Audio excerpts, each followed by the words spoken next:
नमस्कार, आप देख रहे हैं स्पेशल रिपोर्ट और आपके साथ में विजेंद्र सुन। प्रधानमंत्री मोदी ने आज जैसे ही कुंभ कलश का कुंभाभिषेक किया तो रत्न जड़ित अष्टधातु के बने हुए कुंभ के साथ, कुंभ कलश के साथ 13 जनवरी से शुरू होने वाले महाकुंभ का काउंटडाउन शुरू हो गया। प्रधानमंत्री नरेंद्र मोदी ने त्रिवेणी पूजन से पहले साधु संतों से मुलाकात की। सभी 13 अखाड़ों से 2-2 प्रतिनिधि संगम नोज में आमंत्रित किए गए। इसके अलावा दंडीबाड़ा, आचार्यबाड़ा और खाक चौक व्यवस्था समिति से भी 2-2 संत शामिल हुए। लेकिन कुंभ क्या है, महाकुंभ क्या है, महाकुंभ में स्नान से कैसे सारे पाप धुल जाते हैं, अमृत कलश का इतिहास क्या है और कुंभ मेले का इतिहास क्या है। आज हम आपको वो दर्शन कराएंगे जो न सिर्फ दार्शनिक है बल्कि सनातनी भी है। सनातनी यानी कि अनंत काल से अनंत काल तक, जिसका इतिहास समुद्र मंथन से शुरू होता है और कलयुग तक चलता है और कलयुग के अंत तक चलेगा भी। महाकुंभ में अखाड़ों का इतिहास क्या है, नागा साधु से लेकर किन्नर अखाड़ा तक का इतिहास क्या है और क्या प्रयागराज में ही होने वाले कुंभ को महाकुंभ कहा जाता है। प्रधानमंत्री मोदी ने कैसे महाकुंभ के साथ रामायण काल को जोड़ा और कैसे महाकुंभ को दुनिया का सबसे बड़ा महाकुंभ कहा जाता है। इस बार महाकुंभ में क्या क्या खास होगा और कौन कौन सी तारीख पर कौन कौन सा योग बन रहा है, आज बात मोक्ष के महासागर महाकुंभ की। युगों युगों से बहे सनातन महाकुंभ की गाथा, ये है महाकुंभ की गाथा। प्रयागराज की इस धरती पर ये महाकुंभ की गाथा, एक नया इतिहास रचा जा रहा है। चलो कुंभ चले,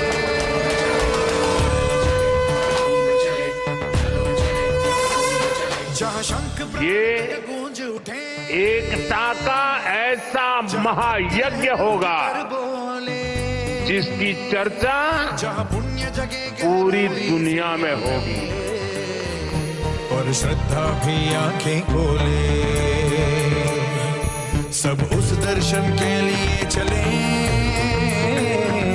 चलो कुंभ चले, चलो कुंभ चले। कुंभ यानी कि कलश। तो चलिए सबसे पहले कुंभ और मेले का अर्थ क्या है, इसके साथ ही प्रोग्राम की शुरुआत करते हैं, क्योंकि कुंभ का मतलब क्या है और मेले का अर्थ क्या है ये आपको समझाते हैं। जरा देखिए, अगर बात कुंभ की करें तो कुंभ का अर्थ होता है अमृत से भरा हुआ कलश। आपने एक शब्द सुना होगा, कुंभाकार, जिसे अभ्रंश करते करते कुम्हार कर दिया गया है। कुंभाकार मतलब कुंभ को आकार देने वाला, यानी कि कलश को आकार देने वाला। और ये एक संस्कृत का शब्द है जिसका अर्थ होता है कलश, और यहां इसका अर्थ है अमृत से भरा हुआ कलश। और दूसरा है मेला, जिसका अर्थ होता है सभा यानी मिलन, यानी अमृत की बूंदें जहां जहां कलश से गिरी वहां जो मिलन होता है वो कुंभ मेला कहलाता है। लेकिन कुंभ मेला और अमृत का इतिहास, जरा इसको समझिए। और इसको समझने के लिए हम सिर्फ आपको एक ही तस्वीर दिखाएंगे, क्योंकि अमृत आशीर्वाद और समुद्र मंथन की शुरुआत होती है महर्षि दुर्वासा के श्राप के साथ, जिसके कारण जब इंद्र और देवता कमजोर पड़ गए तब राक्षस ने देवताओं पर आक्रमण करके उन्हें परास्त कर दिया था। ऐसे में जब देवता मिलकर विष्णु भगवान के पास गए और सारा किस्सा सुनाया, तब भगवान ने देवताओं को दैत्यों के साथ मिलकर समुद्र यानी क्षीर सागर में मंथन करके अमृत निकालने को कहा। यह दूध सागर ब्रह्मांड के आकाशीय क्षेत्र में स्थित रहा। सारे देवता भगवान विष्णु जी के कहने पर दैत्यों से संधि करके अमृत निकालने के प्रयास में लग गए। जैसे ही समुद्र मंथन से अमृत निकला, देवताओं के इशारे पर इंद्र के पुत्र जयंत अमृत कलश लेकर उड़ गए। और ये वही प्रतीक से जुड़ी तस्वीर है। इस पर गुरु शंकराचार्य के कहने पर दैत्यों ने जयंत का पीछा किया और काफी परिश्रम करने के बाद दैत्यों ने जयंत को पकड़ लिया और अमृत कलश पर अधिकार जमाने के लिए देव और राक्षसों में 12 दिन तक भयानक युद्ध चलता रहा। ऐसा कहा जाता है कि इस युद्ध के दौरान पृथ्वी के 4 स्थानों पर अमृत कलश की कुछ बूंदें गिरी। तो चलिए वो बूंदें कहां कहां गिरी थी ये आपको बताएं, लेकिन उससे पहले 2025 में कब लगने जा रहा है महाकुंभ, इसको जरा देख लीजिए कि कहां कहां महाकुंभ लगने वाला है और कब से कब तक लगने वाला है। शुरुआत होगी 13 जनवरी 2025 से। उस दिन पौष पूर्णिमा होगी और उसके स्नान का अपने आप में एक महत्वपूर्ण दिन के तौर पर उसे देखा जाता है। उसकी आगे चलकर हम आपको बताएंगे स्नान का महत्व क्यों है। और 26 फरवरी 2025 को इसका समापन होगा और दिन होगा महाशिवरात्रि का। अंदाजा जो लगाया जा रहा है वो दरअसल 45 करोड़ से ज्यादा श्रद्धालुओं के शामिल होने का अनुमान इसमें लगाया जा रहा है। और यह महाकुंभ इसलिए भी है क्योंकि दुनिया के किसी भी हिस्से में, हम कह रहे हैं दुनिया के किसी भी हिस्से में इतना बड़ा कुंभ, इतना बड़ा मेला संभव ही नहीं है। यह सिर्फ हिंदुस्तान में संभव है और वो भी आस्था के साथ, भक्ति के साथ। लेकिन जिन 4 जगहों का जिक्र हम कर रहे हैं जहां से अमृत कलश से अमृत की बूंदें गिरी, वो कौन कौन सी जगह हैं जरा इसको भी देख लीजिए, क्योंकि ये भारत के नक्शे पर चमकती हुई वो आध्यात्मिक तस्वीरें हैं जिनमें प्रयागराज है, जिनमें हरिद्वार है, जिनमें उज्जैन है और जिनमें नासिक है। यही वो 4 जगह रही जहां अमृत कलश से बूंदें गिरी और इसीलिए इन्हीं 4 जगहों पर कुंभ मेले का आयोजन किया जाता है। आपको बता दें कि देवताओं का एक दिन पृथ्वी पर 12 साल के बराबर होता है और इसलिए हर 12 साल में कुंभ का आयोजन किया जाता है और हर 144 साल में महाकुंभ का। हालांकि कुछ कहते हैं कि 12 साल में भी महाकुंभ का आयोजन किया जाता है। लेकिन कुंभ मेले के प्रकार कौन कौन से होते हैं इसको भी जरा देखते चलिए, क्योंकि कुंभ मेले में 3 साल में होने वाला कुंभ, हर साल होने वाला कुंभ, 6 साल में होने वाला कुंभ, 12 साल में होने वाला कुंभ और इससे अलग 144 साल में होने वाला महाकुंभ। तो जरा देखिए इनके नाम क्या है, इनका महत्व क्या है और किन जगहों पर यह कुंभ मेले होते हैं। जरा एक एक करके इसकी शुरुआत करते हैं और जरा देखिए। शुरुआत करते हैं कुंभ, क्योंकि सबसे पहले माघ कुंभ मेला, इसको जरा देखिए। माघ का महीना होता है, प्रयागराज जगह होती है और यह हर साल होता है। हर साल एक कुंभ होता है जिसे माघ कुंभ कहते हैं।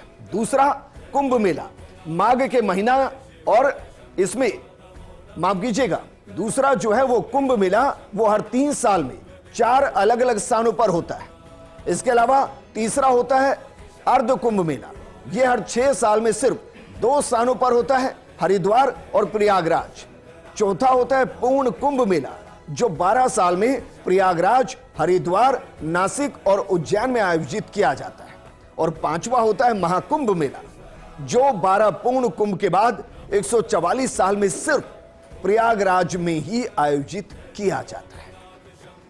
लेकिन 2025 नया साल महाकुंभ के साथ, तो देखिए महाकुंभ 2025 में शाही स्नान की महत्वपूर्ण तिथियां कौन कौन सी हैं, क्योंकि महाकुंभ में स्नान मोक्षदायी है। स्नान पापों से मुक्ति देता है, स्नान आपके हर कष्ट को हर लेता है। तो जो हमने बताया कि किस तरीके से पौष पूर्णिमा के साथ शुरुआत होगी और महाशिवरात्रि के साथ इसका समापन, लेकिन उनके बीच में कौन कौन सी महत्वपूर्ण तिथियां हैं जरा इस पर भी गौर फरमाइए।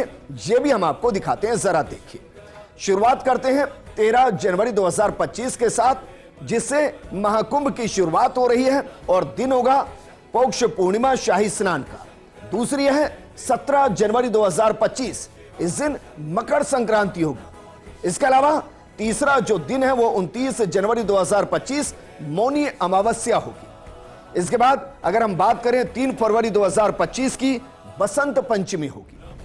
12 फरवरी 2025 माघी पूर्णिमा होगी और 26 फरवरी 2025 ये दिन होगा महादेव का दिन, महाशिवरात्रि का दिन, क्योंकि अमृत का अस्तित्व तभी तक है जब तक विष का अस्तित्व है और विष को पीने वाले महादेव हैं। इसलिए अमृत की परिकल्पना भी नहीं की जा सकती बिना महादेव के विष धारण करने से। लेकिन कुंभ के महामेले के अंदर शाही स्नान का जो महत्व है उसमें अब एक एक करके शुरुआत करते हैं और शाही स्नान के महत्व की बात करते हैं, क्योंकि शाही स्नान का जो महत्व है वो अपने आप में बेहद खास है। और वो शुरू कैसे होता है? दरअसल कुंभ मेले के दौरान अखाड़ों को बसाया जाता है, उसमें साधु संत रहते हैं। वहां पर पहुंचने के लिए पेशवाई निकाली जाती है। यह साधु संतों का मेले में प्रवेश का समय होता है।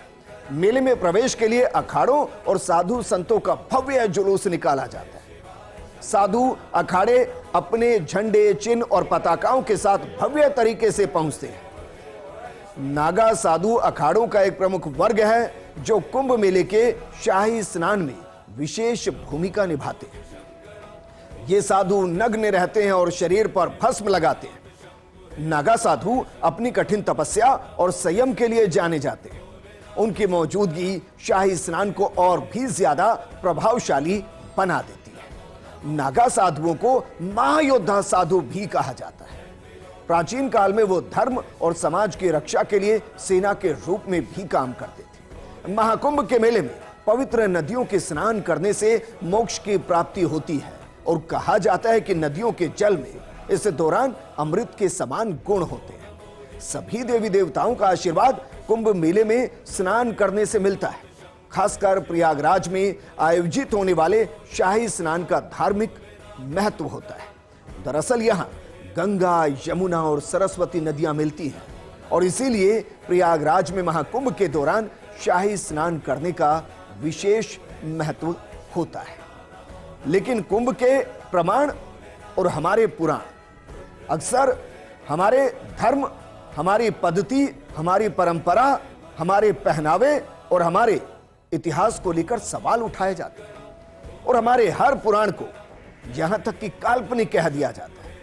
लेकिन कुल जो कुंभ है, जो महाकुंभ है, हमने कहा वो सनातन के साथ है, यानी कि अनंत काल से अनंत काल के लिए है। और उसके प्रमाण कहां कहां मौजूद हैं, इसको भी जरा देखिए कि महाकुंभ के प्रमाण और हमारे पुराण हमारा किस तरीके से एक दूसरे का दर्शन कराते हैं। जरा देखिए कहां का है।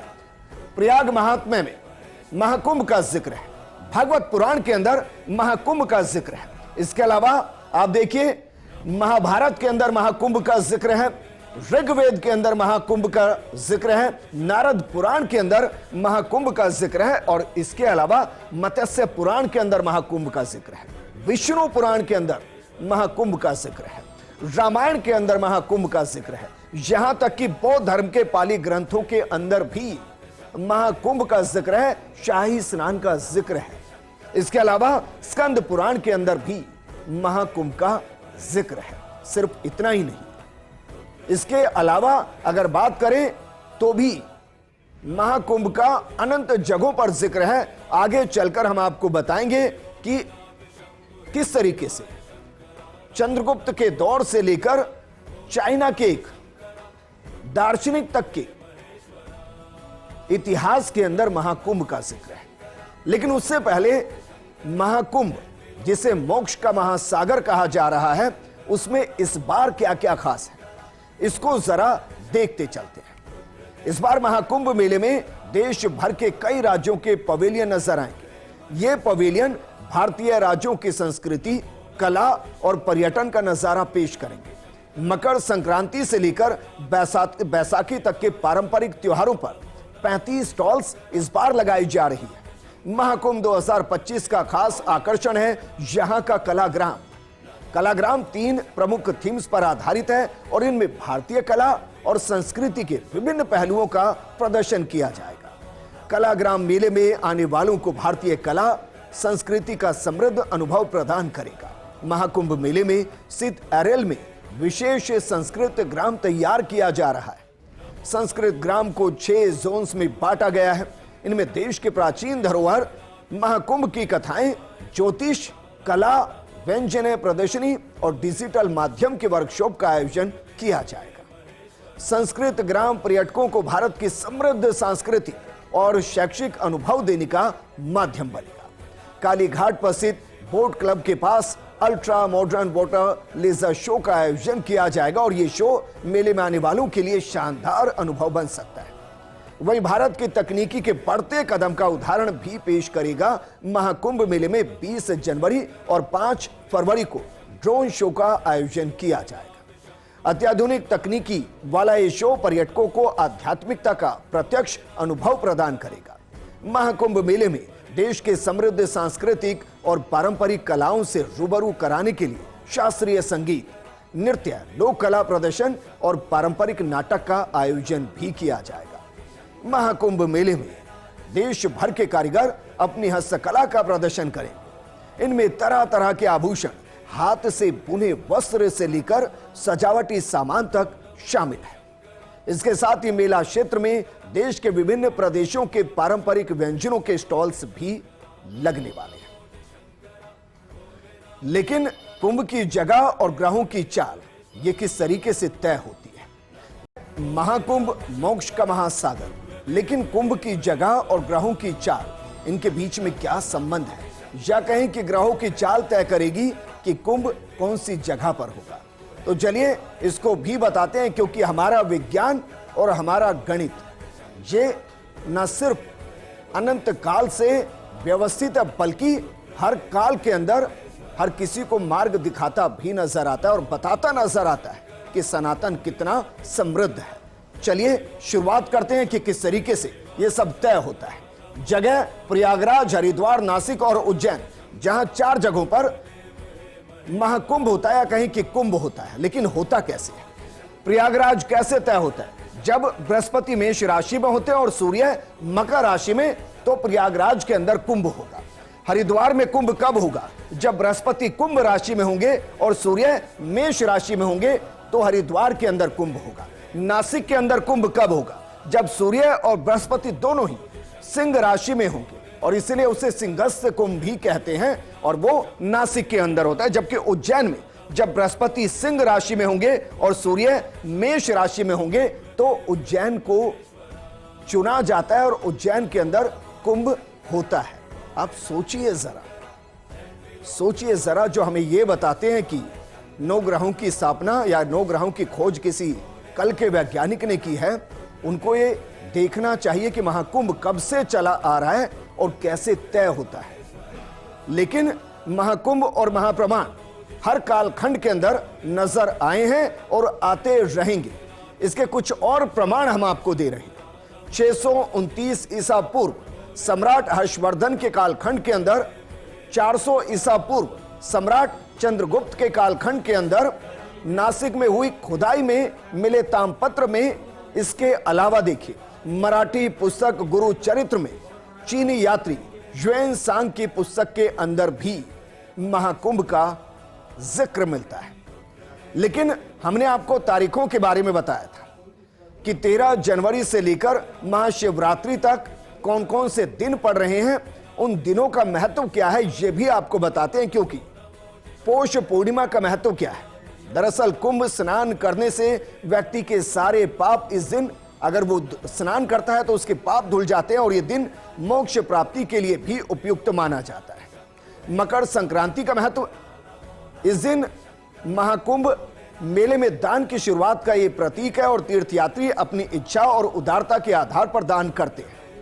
मौनी अमावस्या का महत्व क्या है? पवित्र नदी में स्नान पवित्र कार्य के लिए आकाशीय आशीर्वाद देता है और इस दिन पवित्र नदियों में स्नान करने से मोक्ष की प्राप्ति होती है। इसके अलावा बसंत पंचमी का महत्व, ज्ञान की देवी सरस्वती को यह दिन समर्पित माना जाता है और बसंत पंचमी पर पवित्र स्नान का महत्व बढ़ जाता है। और अंत में माघ पूर्णिमा का महत्व, इस दिन लोग सत्यनारायण व्रत रखते हैं, भगवान विष्णु की पूजा करते हैं और नदी में पवित्र स्नान करते हैं और दान पुण्य करते हैं। हमने अंत इसलिए कहा क्योंकि महाशिवरात्रि शुरुआत भी है, अंत भी है और भविष्य भी है, और इसलिए महाशिवरात्रि का महत्व अपने आप में अलग हो जाता है।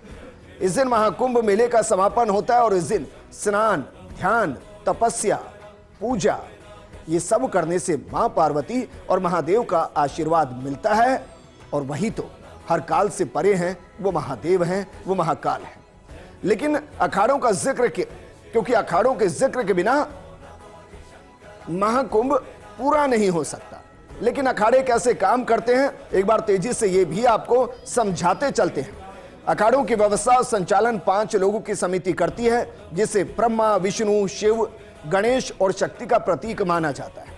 अखाड़ों में संख्या के हिसाब से सबसे बड़ा अखाड़ा जूना अखाड़ा है, दूसरे स्थान पर निरंजनी और तीसरे स्थान पर महानिर्वाणी अखाड़ा है। अखाड़ों के अध्यक्ष श्री महंत और अखाड़ों के प्रमुख आचार्य महामंडलेश्वर के रूप में जाने जाते हैं। महामंडलेश्वर ही अखाड़े में आने वाले साधुओं को गुरु मंत्र देते हैं। पेशवाई और शाही स्नान के समय में निकलने वाले जुलूस में आचार्य महामंडलेश्वर और श्री महंत रथों पर सवार होते हैं। उनके सचिव हाथी पर, घुड़सवार नागा अपने घोड़ों पर और अन्य साधु पैदल चलते हैं। लेकिन जो अखाड़े हैं वो भी दरअसल 3 भागों में विभाजित है, या कहें कि 4 भागों के अंदर विभाजित है। उनमें जो पहला है वो है शैव संप्रदाय के अखाड़े। इसमें कौन कौन से अखाड़े आते हैं? इसमें आते हैं श्री पंचायती अखाड़ा महानिर्वाणी, श्री अटल पंच अटल अखाड़ा, श्री पंचायती अखाड़ा निरंजनी, श्री तपोनिधि आनंद अखाड़ा पंचायती, श्री पंचदशनाम जूना अखाड़ा, श्री पंचदशनाम आवाहन अखाड़ा और श्री पंचदशनाम अग्नि अखाड़ा। इसके बाद आते हैं वैष्णव संप्रदाय के अखाड़े। उसके अंदर कौन कौन है? उसके अंदर है श्री दिगंबर अनि अखाड़ा, श्री निर्वाणी अनि अखाड़ा, श्री पंच निर्मोही अनि अखाड़ा। तीसरे नंबर पर आता है उदासीन संप्रदाय के अखाड़े। इसमें श्री पंचायती बड़ा उदासीन अखाड़ा, श्री पंचायती अखाड़ा नया उदासीन और श्री निर्मल पंचायती अखाड़ा। और अंत में अभी तक 13 अखाड़े हुआ करते थे लिस्ट में, लेकिन इसमें एक और अखाड़े को जोड़ा गया और वो है किन्नर अखाड़ा। उनको भी एक विशेष स्थान इसमें दिया गया है। तो महाकुंभ मोक्ष का महासागर शुरू होने वाला है और कहते हैं कि इसमें जो एक बार स्नान कर ले अमृत का असर उस पर होता है और उन पापों से मुक्ति मिलती है जो उसने अनजाने में किए हों। लेकिन अंत में हम प्रोग्राम में उसी शब्द के साथ करेंगे जिसके साथ शुरुआत की अमृत का अस्तित्व तभी संभव है जब जहर के बारे में जान ले, और जो जहर को पी जाए वो महादेव कहलाते हैं, और जहर के पीने के बाद अमृत की बूंदें जहां गिर जाए वो महाकुंभ कहलाता है। इस प्रोग्राम में फिलहाल इतना ही। नमस्कार।